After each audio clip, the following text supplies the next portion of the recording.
እጄን አልሰጥም ተስፋ ቆርጬ አልሆንም ባካኝ መች ይረሳኛል ጀባሩ ከላይ ጠጋኝ አላሁ ያ ጀባሩ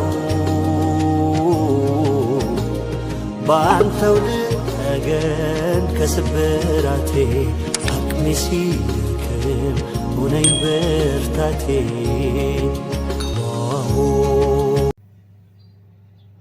አሰላሙ አለይኩም ወራህመቱላሂ ወበረካቱሁ። ዲና የተከበራችሁ አንሻይቴ ተከታታዮች ሰላም፣ እንዴት ናችሁ? ደህና ናችሁ ወይ? ሰላም ናችሁ? ከኔ ጋር አልሐምዱሊላህ ሁሉ መልካም፣ ሁሉ ሰላም ነው። ኢንሻአላህ ሁላችሁም በያላችሁበት የአላህ ሱብሃነሁ ወተዓላ ጥበቃ እዝነቱ አይለያችሁ እያልኩኝ ዛሬም ለእናንተ ይጣማል በሚል ቪዲዮ ብቅ ብያለሁ ማለት ነው። እናንተ ብቻ አንሻይቴ ግን ላይክ፣ ሰብስክራይብ እያደረጋችሁ ሼር እያደረጋችሁ አበረታቱ ማለት ነው። ኢንሻአላህ ሁላችሁም በያላችሁበት የአላህ ሱብሃነሁ ወተዓላ ጥበቃ እዝነቱ አይለያችሁ እያልኩኝ አንድ ዛሬ ለእናንተ ይጣማል በሚለው ርዕስ ላይ ብቅ ብዬላችኋለሁ ማለት ነው። እናንተ ብቻ አበረታቱ። ለእናንተ በሚጠቅሙ ነገሮች፣ ዘና በሚያደርጉ አስተማሪ በሆኑ ነገሮች እመጣለሁኝ እና ዛሬ የመጣሁበት ዋናው ርዕሴ ምንድነው መሰላችሁ? ብዙ ጓደኞቼ፣ እህቶቼ፣ ቤተሰቦቼ በእኔ ከስደት ወደ ስደት በመመለስ ያዘናችኋላችሁ ለእናንተ ነው ማለት ነው። ለእናንተም አብዛኛችሁ እዚህ ቻናል ላይ ያላችሁት የምትከታተሉኝ አብዛኛዎቻችሁ ስደተኞች ናችሁ እና ለእናንተም ትምህርትም አስተማሪም ይሆናል ማለት ነው ይዤ የመጣሁት ጉዳይ። እስኪ ይሄን ውሃ ዘጋ አድርጌ ላውራበት በህግ ዘጋ አድርጌ። አንቺ እንደው ውሃ እንዳንቧቸሽ እንድትተንከስ ሲሆን የጓደኛለች ዞር ላድርግና ያሳያችሁ። ረባሽ ናት ረበሸችኝ ማለት ነው እናንተ ጋር እንዳላወራ እና ምን መሰላችሁ፣ በእኔ ተመልሶ ወደ ስደት በመምጣት ምክንያት ያዘናችሁ አላችሁ። አትዘኑብኝ፣ አትዘኑ ማለት ነው። ዱንያ ላይ ስትኖሩ መስራት ግድ ነው። በየትም ቦታ ሆናችሁ መስራት ግድ ነው። ካልተሰራ ህይወት ዝም ብላ ነው የምትሆነው ማለት ነው። እና በዛ ላይ ደግሞ ለእናንተም አስተማሪ ነው ይሄ ነገር ማለት ነው። እኔ ተመልሼ እንደመጣሁት እናንተም ተመልሳችሁ እንዳትመጡ ይረዳችኋል፣ ትምህርት ይሆናችኋል ማለት ነው። እኔ ለምን ተመልሼ መጣሁኝ በሚለው ርዕስ መጥቻለሁ ማለት ነው። ከዛ ሲቀጥል ደግሞ ምን አለ መሰላችሁ፣ አንሻ 9 ዓመት በስደት ኖረች፣ ተመልሳ መጣች። ፋጢማ 10 ዓመት በስደት ኖረች፣ ተመልሳ መጣች። እኔም ብሄር ተመልሼ መንጣት ነው ትርፌ፣ ሌላ ነገር የለም ብላችሁ መንገዳችሁን የዘጋችሁ እህቶች አላችሁ ማለት ነው። እናንተ መንገዳችሁን እንደዚህ ብላችሁ ባትዘጉ ጥሩ ነው ማለት ነው። የሰውን ህይወት ከእናንተ ጋር አስገብታችሁ አታወዳድሩት ማለት ነው። የእናንተን ህይወት እናንተ ናችሁ የምትኖሩት፣ የሌላውን ህይወት ደግሞ ያ ሰው ነው የሚኖረው። ህይወታችሁን ከሰው ጋር አታወዳድሩ። ይሄን ያልኩበት ምክንያት ምን መሰላችሁ? ብዙ ልጆች እኔ ጭራሽ ወደ ስደት እንደማልመለስ አድርጋችሁ ያሰባችሁ ደግሞ ከዛ ሲቀጥል 9 ዓመት በሰው ሀገር ኖራ አገር ገብታ ተመልሳ መጣች።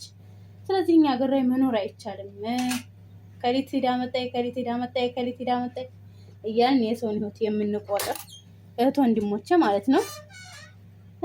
የሄደች ሄዳም ያተረፈችው ነገር አለ፣ ያጎደለችውም ነገር የለም የሚለውን ነገር አሰብ አድርጉ። ከዛ ሲቀጥል ደግሞ ሄዳም ለምን ተመለሰች የሚለውን ደግሞ እሷና እሷ ብቻ ናቸው የምታውቀው እንጂ እናንተ አይደላችሁም ማለት ነው። ከሌ ሄዳ ስለተመለሰች ሀገራችን ላይ መኖር አይቻልም ብላችሁ አትወስኑ ማለት ነው። ይሄም ማለት የለባችሁ። ምን መሰላችሁ፣ እኔ አገሬ የገባሁት 9 ዓመት ኑሬ አገሬ ደግሞ 3 ዓመት ኑሬ ነው የመጣሁት ማለት ነው። እና ያ 9 ዓመት ምንድን ተደረገበት? 9 ዓመት ሰርቻለሁ አልሐምዱሊላህ ረብና ዓለሚን። ግን ሰርቼ ምን አደረኩበት? ምን ሰራሁበት? ገንዘቡን ወዴት አደረኩት የሚለውን እኔ ነኝ የማውቀው ወይንስ እናንተ? ንገሩኝ እስኪ። ብዙ ልጆች ያዘናችሁ ስላላችሁ እና መንገዳችሁን የዘጋችሁ ስላላችሁ ያዘናችሁት ያኔ ከስደት ወደ ስደት መንጣት ትንሽ ከበድ እንደሚል አዎ ያሳዝናል። ግን ምንም ማድረግ አይቻልም። መጀመሪያ የራሳችን ጥፋት ነው። ራሳችን መጀመሪያ ትምህርት መውሰድ አለብን። አመት መቁጠር ሳይሆን የሆነ ነገር መስራት ሳይሆን ትምህርት መውሰድ አለብን ከሌላው ማለት ነው። እና 9 አመት ሰራኔ አልሐምዱሊላህ ረብና ዓለሚን ስራ ፈትቼ ማላቅም አልሐምዱሊላህ። እንዲህ ቤት 9 አመትን በጥሩ ደሞዝ ነው ስሰራ የኖርኩት። ግን ሰርቼ ምን አደረኩበት? ቤት ላይ ነው ያደረኩት። ስለኔ ቀረብ ብላችሁ ስለኔ ታሪክ የምታውቁ ታውቃላችሁ። 9 አመት ሰራሁኝ፣ ቤት ላይ ያደረኩት። የቤት እቃ ላይ አሟልቼ የቤቴን እቃ በቃ ሁሉን ነገር አሟልቼ ስራ ሳሊዝ አገር ገባሁ። ስራ ባለመያዜ ተመልሼ መጣሁ። እንደዛ ነው እንጂ እንደዛ ሀገር ላይ መኖር የሚያቃቅት ነገር ኑሮ አይደለም። አልሐምዱሊላህ እኔ 9 አመትን ስኖርም ደስተኛ ነበርኩ በስደት። አልሐምዱሊላህ ሀገርም ገብቼ ደግሞ 3 አመትን ስኖር እኔ ደስተኛ ነኝ። አልሐምዱሊላህ ረብል ዓለሚን ማለት ነው። እና እከሌ ተመልሳ መጣች፣ እከሌ እንደዚህ ሆነች፣ እከሌ እንደዚህ ሆነች እያላችሁ የሰው ህይወት እየፈተፈታችሁ እናንተ በሰው ሀገር እድሜያችሁን የምትጨርሱ እህቶች አሰብ አድርጉ። ሂዳ ያተረፈችውም ነገር እኮ አለ። ሂዳ ቤተሰቦቿን ናፍቆቷን አውጣ አይታዋትን ዘመድ አዝማድን አይታ አልወለደችም ከሆነ ወልዳ መስተካከል ያለበትን ነገር መንገዱን አይታ ምን መስተካከል እንዳለበት አይታ ነው የመጣችው። ያንን መንገድ ለመዝጋት ለማስተካከል ማለት ነው። እናንተ ግን እዚህ ቁጭ ብላችሁ ከሌ ተመልሳ መጣች፣ ከሌ ተመልሳ ሄደች፣ ከሌ እንደዚህ አለች። ስለዚህ እኛ ሀገር ሂዶ መኖር አይቻልም ችግር ነው አሉ። የኛ ሀገር ስለኛ ሀገር ችግር ብቻ የምታወሩ። እኛ ሀገር ምንድነው ችግሩ? ምንም ችግር የለም። ድሮም ይኖራል፣ እየተሰራ ነው የሚኖረው። አሁንም እየተኖረ ነው፣ እየተሰራም ነው ደግሞ የሚኖረው። ድሮ ሳይሰራ ተኖሯል፣ እየተሰራ ነው። አሁንስ እየተሰራ ነው። ስለዚህ ምን መሰላችሁ? ገንዘባችሁን ምን ላይ መዋል እንዳለባችሁ ለይታችሁ ወቁ ነው። ገንዘባችሁን ምን ላይ መዋል እንዳለባችሁ ለይታችሁ ታወቃችሁ ተመልሳችሁ የምትመጡበት ጉዳይ የለም ማለት ነው።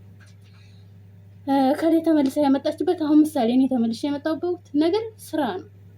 ያለኝን ነገር እንዳለ ቤትና ቤት እቃ ላይ ነው ያደረኩት። ስራ ላይ ያስኩ ምንም ነገር እዚህ ሄድኩን ነገር የለኝም። ከዛ በኋላ ደግሞ መስራት ስላለብኝ ተመልሼ መጣሁ ስራ ለማመቻቸት ማለት ነው። እና ኢንሻአላህ ወደፊትም ያለውን ደግሞ ምን እንደምሰራ ምን እንደሚሰራ አብረን በሂደት እናየዋለን ማለት ነው። ስለዚህ ብዙ እህቶቼ የሰው ህይወት ውስጥ ገብታችሁ እከሌ ተመለሰች እከሌ ያልተመለሰች እያላችሁ ባታወሩ ጥሩ ነው። በችግርም አድርጋችሁ ባትወስኑት አሪፍ ነው ማለት ነው። ስለዚህ መሄድ ካለባችሁ የእናንተ ኑሮ ማን ነው የሚኖረው? እናንተ ብቻ ናችሁ። የራሳችሁን አመቻችታችሁ ሂዱ እንጂ ከሌ ስለተመልሳ ስለመጣች እኔም ተመልሼ እመጣለሁ የሚለውን ነገር በልባችሁ ውስጥ አትቋጥሩ። ለምን የሳኩም ላውራ የተናደርኩም ላውራ እና የራሳቸውን ህይወት በሰው ህይወት ውስጥ አትምሩ ማለት ነው። የምታጎሉን ነገር እንጂ የምታተርፉን ነገር የለም። እጄን አልሰጥም ተስፋ ቆርጬ አልሆንም ባካኝ መቼ ረሳኛል ጀባሩ ከላይ ጠጋኝ። አላሁ ያ ጀባሩ በአንተው ልጠገን ከስብራቴ አቅሜ ሲደክም ሁነኝ ብርታቴ።